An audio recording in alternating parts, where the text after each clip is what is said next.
탈북자 집단망명 추진위원회가 있습니다.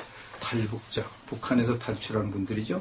탈북자 집단망명 추진위원회가 3일 오후 국회 정론관에서 기자회견을 열어서 다음과 같이 발표했습니다. 참 심각한 발표네요. 문재인 후보가 당선될 시 탈북자 3,000명이 집단망명을 신청할 것이다. 문재인 후보가 대통령에 당선되면 탈북자 3,000명이 집단망명을 신청할 것이다. 그 이유를 설명했습니다. 문 후보가 대통령에 당선되면 미국보다 북한을 먼저 방문하겠다. 보수를 촛불로 불태우겠다고 발언한 것과 이해찬 민주당 의원이 보수를 괴멸시키겠다고 발언한 것에 대해 우려를 표한다. 문재인 후보도 이렇게 말하고 이해찬 씨도 이렇게 말했죠. 노무현 정부 당시 고무보트를 타고 탈북한 22명의 북한 주민을 정부가 강제로 북송시켜서 처형당하게 했다. 와, 이게 사실이면요, 이 엄청난 범죄죠. 탈북자 22명을 강제로 북송시켜서 처형을 당하게 만들었다. 보도는 안 됐죠. 보도가 안 됐습니다.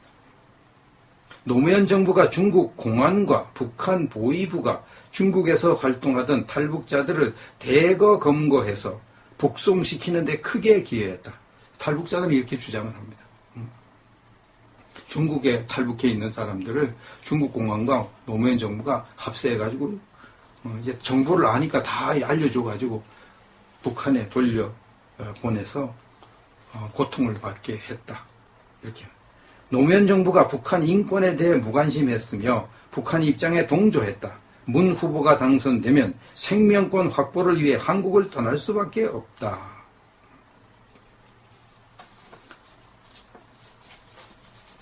그 당시 노무현 정부 당시 문재인 씨가 비서실장도 하고 민정수석도 하고 정권의 핵심이었지 않습니까?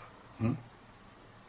그럼 여기 북한 고무보트를 타고 탈북한 20명 북한에 다시 돌려보내 처형받게 하는데 문재인 씨가 관련됐다고 볼 수밖에 없는.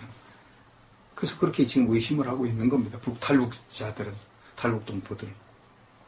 이번 기자회견을 추진한 탈북 여성 박사 1호 이해란 박사는 조선일보 인터뷰에서 다음과 같이 말했습니다.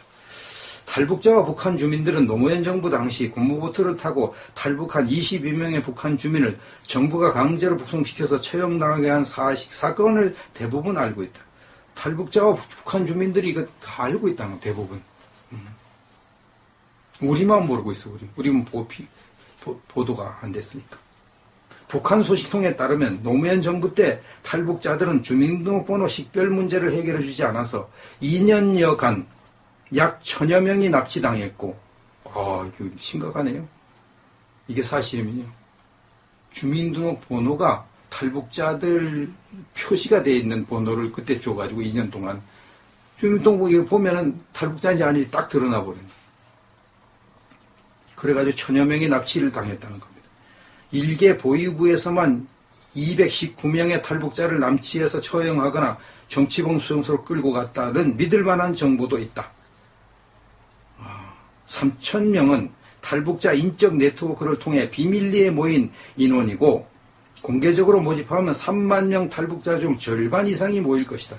이 3,000명 지금 문재인 후보가 대통령 당선되면 3,000명이 집단망명 신청하려고 하는데 이거 비밀리에 모여서 이게 한 것이고 공개적으로 하면 한 3만 명 중 한 절반 이상 모여서 우리도 망명하겠다고 이렇게 할 거라는 거죠.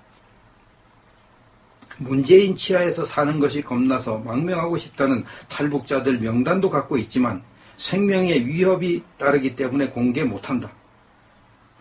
참 이게 보통 문제가 아닙니다. 문재인 후보가 집권하면 탈북자들은 미국, 캐나다, 영국 같은 자유민주주의 시장 경제국가로 갈 것이다. 이렇게 발표를 했습니다. 이해란 박사의 주장을 보면요. 노무현 정부 당시 탈북자들은 한국 내 탈북자 정책기관인 경기도 안성시 하나원, 지금도 이제 하나원 거기를 이제 거주지로 해서 주민등록을 부여받는데 번호 뒷자리가 남자는 125, 여자는 225 이렇게 시작이 됐어요. 번호 뒷자리가. 이 번호만 딱 보면 이게 탈북자인지 아닌지 딱 드러나 버려요. 이것이 2년 동안 노무현 정부 당시 시행이 된 거예요. 그래서 개인정보가 뭐 수없이 노출되잖아요. 물건 사고 뭐 이렇게 어디 회원가입하고 그게 막 개인정보가 빼돌려져 가지고 다 북한에 다 넘어가고 있고 탈북자 이게 다 주민등록만 봐도 탈북자 다 알게 돼 있거든요. 그래가지고 이렇게 해서 이제 그때 뭐 1000여 명이 북한에 납치돼 끌려갔다고 이렇게 지금 주장을 하는 겁니다. 이것이 사실이면 문재인 후보가 대통령이 된다. 그러면 탈북자들은 뭐 대부분 살지 못하죠. 대부분 다 죽은 목숨이죠. 그래서 이제 망명하겠다고 지금 하고 있고요. 또 최소한 북한에 남아있는 그 탈북자 가족들 다 명단이 북한에 넘어갈 거 아니겠습니까? 그러면 이제 다 이제 처형을 당하거나 강제 노동 수용소에 정치범 수용소에 끌려가서 고초를 당하거나 그런 일이 일어날 수밖에 없겠죠. 제가 통영에서 목회할 때 북한에서 탈북한 분 한 분이 저희 교회에 나오신 적이 있는데 그분이 와서 식사를 이제 저희와 함께 하면서 식사를 못 하시더라고요. 식사를. 첫째 이유는 울면서 북해에 있는 가족들 생각하니까 밥이 목에 안 넘어간다고 하면서 식사를 못 하시고, 또 하나는 너무나 굶고 가난 이렇게 살아가지고 위가 줄어들었나. 밥을 조금밖에 못 드셔요. 뭐 물론 몸도 빼빼하죠. 그런 경우를 봤습니다. 5월 9일날 투표 잘해야겠습니다. 하나님의 은혜로 홍준표 바람이 지금 거세게 불고 있습니다. 문재인과 민주당이 세월호 인양을 고의적으로 지원했다는 의혹이 지금 불거졌고, 거기에 대한 정황 증거가 지금 오거돈 전 해양수산부 장관의 증언으로, 그래서 뭐 말로, 그러니까 자기들의 발표로 이제 세월호 인양을 고의적으로 지원했다 하는 것이 이제 정황 증거로 사실로 이렇게 드러나고 있는 중에 있습니다. 이럴 때 이제 조원진 후보만 홍준표 후보에게 합세하면 승리할 가능성이 굉장히 높아지는데, 조원진 후보는 아직까지는 그럴 마음이 없는 것 같습니다. 안타까운데 좀 더 지켜봐야 될 것 같습니다. 조선일보 칸타퍼블릭 여론조사, 마지막으로 이제 대선 여론조사 소개하겠습니다. 문재인 38.5%, 홍준표 16.8%, 안철수 15.7%. 이렇게 해서 홍준표 후보가 안철수 후보를 역전한 것이 또 나왔습니다. 역전한. 이걸 보면 이제 홍준표 후보가 안철수 후보를 역전한 것은 이제 사실로 보면 되겠습니다. 홍준표 후보는 열흘새 지지율이 9.2%로 오르고요. 지지 후보를 바꿀 수 있다는 사람이 26.2%나 됩니다. 4월 7일에서 8일 조선일보 칸타퍼블릭 조사와 비교를 해보면 문재인은 35.7%에서 2.8% 상승을 했어요. 홍준표는 7.2%에서 9.6% 상승을 했고요. 안철수는 37.5%에서 21.1%로 대폭 떨어지고 말았습니다. 홍준표 후보는 4월 셋째 주까지 10% 이하에서 맴돌고 있었거든요. 7.2%, 7.2%, 7.6%, 16.8% 이렇게 7.7%에서 4월 7일 7.2%, 4월 14일 7.2%, 4월 21일 7.6%, 그러다가 5월 1일에서 16.8%로 팍 뛰어버렸습니다. 팍 뛰어버렸습니다. 이것은 이제 홍준표 바람이 태풍이 돼가지고 막 불어제낀다는 걸 말하죠. 보수층의 지지율 변화를 보면 한 달 사이에 52.6% 안철수 지지하던 사람들이 43.3% 홍준표 지지자라고 바꿨습니다. 바꿔졌습니다. 그 안철수 지지하는 사람들이 거의 3분의 2가 홍준표 쪽으로 와버렸다. 동아일보 여론조사. 대선 후보 TV 토론을 본 뒤에 지지 후보를 변경했는가 이렇게 질문했어요. TV 토론 보고 지지 후보를 변경했습니까? 이렇게 질문하니까 19세에서 29세는 17.2%가 변경했다고 그러고요. 30대 16.8% 변경했다고 그러는데 50대는 11.8%밖에 변경 안 하고요. 60대 이상은 14.0%. 그래서 젊은 사람이 지지율을 많이 후보를 많이 바꿨다 하는 것을 알 수 있어요. TV 토론 시청 후에 지지 후보를 변경한 사람이 얼마나 될까를 알아보니까 안철수 49.8%, 안철수는 50% 정도가 지지 후보를 바꾸고, 안철수는 50% 정도 떠나버렸어요. 문재인은 26.5%가 떠나고, 한 3분의 1 가까이가 문재인 후보 지지한 사람이 다른 데로 갔습니다. 그 반면 홍준표는 2.7%밖에 떠난 사람이 없습니다. 2.7%. 거의 다 이제 안철수 문재인을 떠나서 홍준표로 온다는 거죠. 홍준표 바람이 거세게 분다. 이렇게 말할 수가 있어요. 이제 어제 그저께인가요? 문재인 후보의 세월호 인양 고의 지연 의혹 사건이 터졌습니다.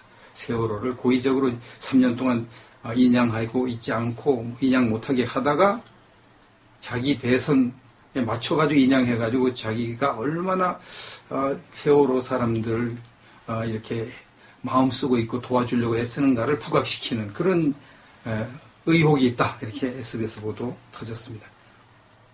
이거 가지고 이제 문재인 지지자들이 좀 찍을까 말까 하는 사람 또 이탈할 수가 있죠. 이탈할 수가 있습니다. 그래서 이제 문재인 씨 지지율 떨어질 가능성이 더 많고 안철수 씨는 지지율이 더 떨어지고 더 많이 떨어질 가능성이 많고 홍준표는 지지율이 폭등할 가능성이 많다. 특별한 변수가 생기지 않는 한 이런 구도로 갈 것이다. 이렇게 생각을 합니다.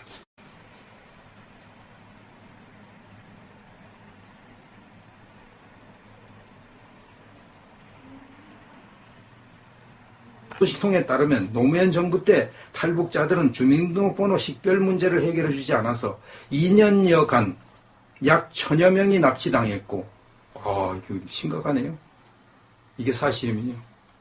주민등록번호가 탈북자들 표시가 되어 있는 번호를 그때 줘가지고 2년 동안 주민등록번호 보면은 탈북자인지 아닌지 딱 드러나 버립니다. 그래가지고 1000여 명이 납치를 당했다는 겁니다. 일개 보위부에서만 219명의 탈북자를 남치해서 처형하거나 정치범 수용소로 끌고 갔다는 믿을 만한 정보도 있다. 3000명은 탈북자 인적 네트워크를 통해 비밀리에 모인 인원이고 공개적으로 모집하면 3만 명 탈북자 중 절반 이상이 모일 것이다. 이 3000명 지금 문재인 후보가 대통령 당선되면 3000명이 집단 망명 신청하려고 하는데 이거 비밀리에 모여서 이게 한 것이고 공개적으로 하면 한 3만 명.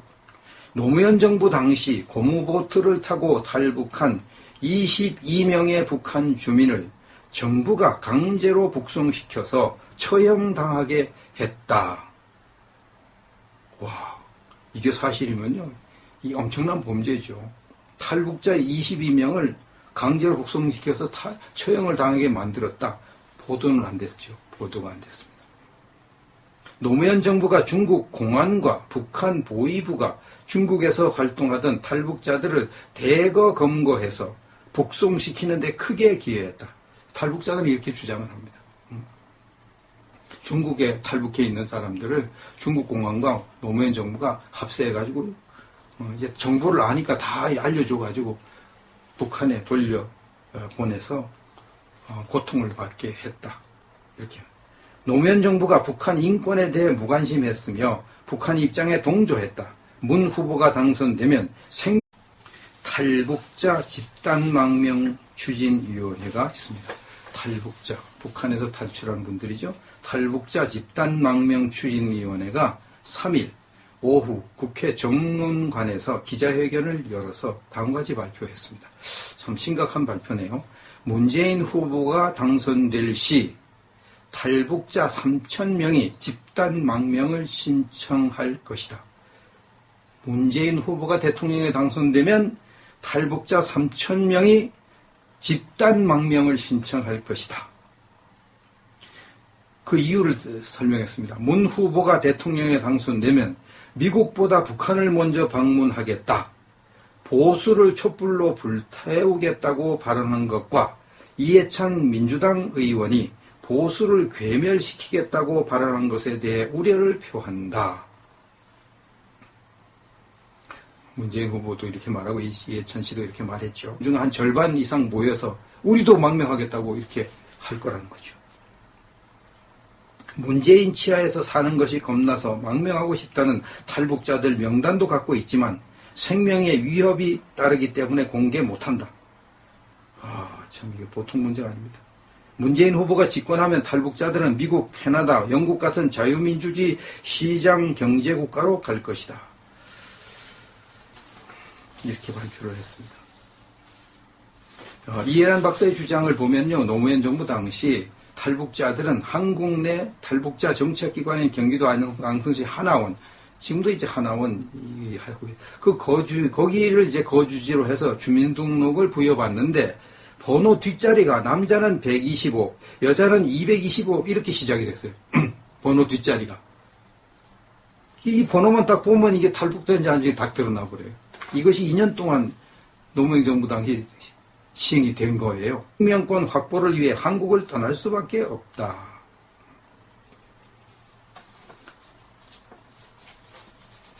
그 당시 노무현 정부 당시 문재인 씨가 비서실장도 하고 민정수석도 하고 정권의 핵심이었지 않습니까? 응? 그럼 여기 북한 고무보트를 타고 탈북한 20명 북한에 다시 돌려보내 처형받게 하는데 문재인 씨가 관련됐다고 볼 수밖에 없는. 그래서 그렇게 지금 의심을 하고 있는 겁니다. 탈북자들은, 탈북동포들은. 이번 기자회견을 추진한 탈북 여성 박사 1호 이해란 박사는 조선일보 인터뷰에서 다음과 같이 말했습니다. 탈북자와 북한 주민들은 노무현 정부 당시 고무보트를 타고 탈북한 22명의 북한 주민을 정부가 강제로 북송시켜서 처형당하게 한 사건을 대부분 알고 있다. 탈북자와 북한 주민들이 이거 다 알고 있다는 대부분. 우리만 모르고 있어. 우리는 보도가 안 됐으니까. 북한